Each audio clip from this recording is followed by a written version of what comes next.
It's time for sports with KATC Sports Director Andrew Clay.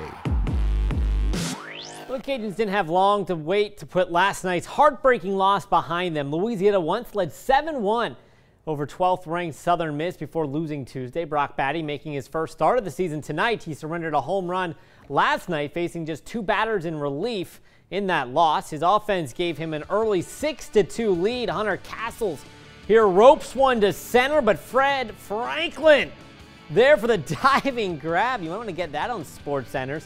Transfer stepped up at the plate tonight, too, for Southern Miss. Franklin's blooper to left here, scoring LaMarcus Boyd to make it a 6-3 ball game in the 7th inning.